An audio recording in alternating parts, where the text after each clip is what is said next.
Residents here woke up with a flash of light. Then there was a ball of flames in the dark. When the sun came out, it revealed a plume of black smoke billowing over the prairie fields.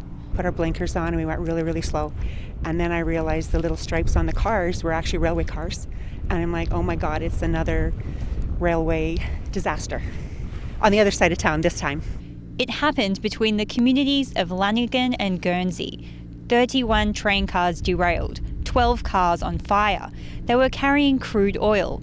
Authorities started knocking on doors in the town of Guernsey around 8 a.m. They were told to evacuate and gather at the town hall in Lanigan. It's worrisome.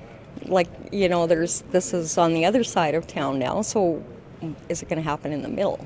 Is it going to happen right at the town?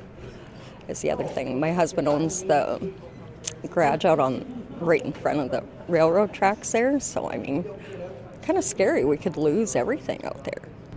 The residents are waiting to find out when they can go home, and if they can't, they'll have to stay in hotels. It's the second derailment in the area since December.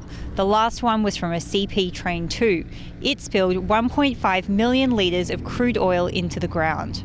It's the heating and melting of our winter because of our severe temperature ups and downs, maybe. But if that's what it is, nothing's going to fix that because this is our winters in Saskatchewan and Alberta. So back to the pipeline. Mr. Trudeau, come on, build us a pipeline.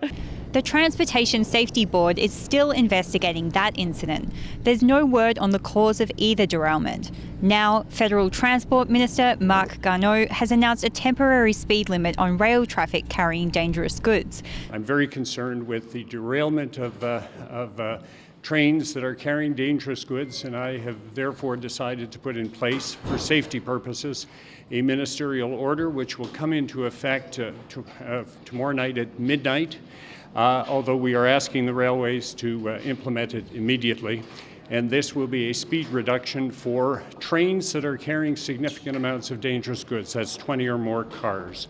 And that speed restriction will require them to go at no more than 25 miles an hour across the country, except there's a limitation of 20 miles per hour in built-up metropolitan areas. And this will be put into effect for the next 30 days. I want to say that we could shorten that. We're looking for the causes to see if there's a common pattern, or we could lengthen it depending on how things are progressing.